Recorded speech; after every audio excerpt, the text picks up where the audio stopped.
नमस्ते साथीहरू, मैले चाहिँ आज सानो कथा लिएर आएको छु। राम्रो लागेमा लाइक कमेन्ट गर्नुमा भुल भ्रान्ति भएमा क्षमा गरिदिनु। एउटा देशमा एउटा राजा थिए अरे। ती राजा चाहिँ कस्ता खाले थिए भने अलिक दयाहीन, मतलब आफै सो विलासमा व्यस्त भएका र कुनै प्रजालाई यस्तो दान धर्म नगर्ने, ध्यान नदिने हैन, अलिक क्रूर खालका राजा थिए। त्यस्ता खाले राजा थिए। एक दिन चाहिँ ती राजा अब ठक्कसँगले कहीँ घोडामा चढेर टक्क जाँदै थिए। जाँदा एउटा महात्माले भेट्नुभयो अरे। महात्माले भेट्दाखेरि राजालाई रोक्नुभयो। राजा प्रणाम, म एउटा योगी हो, सन्यासी हो, मलाई अलिकति दान दिएर जानुहोस्। राजा हाँस्नु भयो। ह म दान दिने खाले मान्छे देखिस् तैँले? म त कसैलाई दान पनि दिन्न, म उल्टा लिन्छु भनेर। म दान धर्म गर्ने मान्छे होइन, म उल्टा दान लिने मान्छे हो भने। त्यसो भने राजाले योगीले भन्नुभयो अरे, मलाई जे भए पनि तपाईले धेरै जानुपर्छ आज, म नभए जानै दिन्न, जे भए पनि दिनुहोस् मलाई भन्नु। त्यसो भन्दाखेरि राजा पनि थोट म के दिनु, म केही दिन्न तँलाई भन्दाखेरि अनि त्यहाँबाट त्यतिखेर यस्तो घोडाले ठक्कै हगिदियो अरे के लिदी। हगेपछि अनि यही भए पनि यो घोडाले हगेको भए पनि मलाई दिनुहोस् तपाईको हातले भन्दाखेरि महात्माले भने अरे। त्यसो भन्दाखेरि राजाले लानदार भनेर दुई हातले उठाएर त्यही लिदी चाहिँ महात्मालाई दिनुभयो अरे। महात्मालाई दिएपछि चाहिँ त्यहाँबाट महात्माले के भन्नुभयो अरे, तेरो सधैँभरि बढेर जाओस् भन्नु अरे। त्यसो भनेर राजा पनि गए, महात्मा पनि गए, आफ्नो आफ्नो बाटो लागे। गएर अनि अब घुरघार गरेर राजा चाहिँ ठक्कसँग आफ्नो घरमा आउनुभयो। आयो, अब रात पर्यो, सुत्नुभयो। सुतेर बिहान उठ्दाखेरि चाहिँ एकदम दुर्गन्धी गनाइरहेको छ। के गनायो त भनेर आफ्नो यस्तो महलबाट यसो हेरेको त ठिक राजा सुत्ने घर अगाडि, कोठा अगाडि चाहिँ यति नै पुरा त घोडाको लिदी चाहिँ पुरा थुप्रिरहेको रहेछ अरे।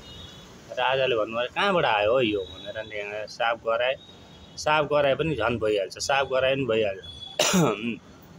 राजाले अब ज्ञानी नै थिए, अलिकति सम्झ्यो अरे, ओहो त महात्माले मैले त घोडाको लिदी दिँदाखेरि चाहिँ बढेर जाओस् भन्नुहुन्छ, त्यही त आशीर्वाद लागेन भनेर सोच्न थाल्नुभयो। सोचेर त्यहाँबाट होइन म तिमीलाई खोज्न जान्छु भने अनि राजाले एकदम खोज्दै गएपछि एक दुई दिनभित्र ती महात्मालाई भेटाए।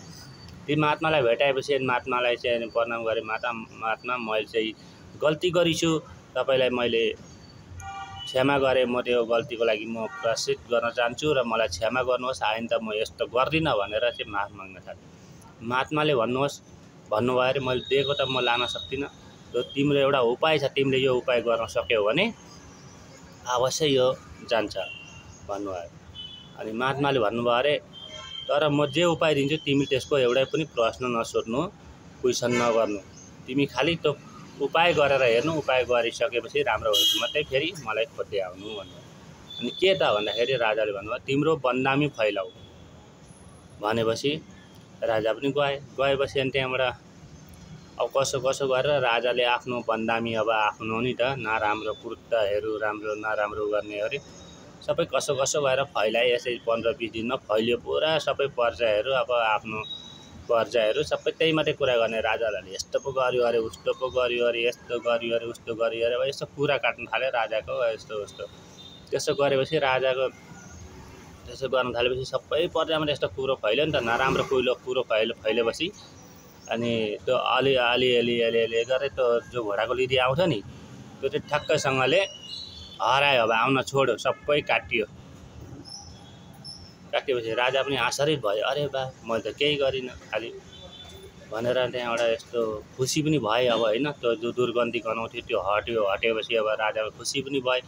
फेरि होइन, म महात्मालाई भेटेर आउनु पर्यो। कसरी यो यस्तो भयो भन्दाखेरि ठक्कसँगले महात्मालाई भेट्न गएपछि राजाले ठक्क महात्मालाई भेटेपछि त्यहाँबाट मेरो त सबै परेशानी सक्यो महात्मा, अब म चाहिँ एकदम निश्चिन्त छु, खुसी छु, अब चाहिँ म धर्म कर्मतिर लाग्छु भन्ने अरे कि।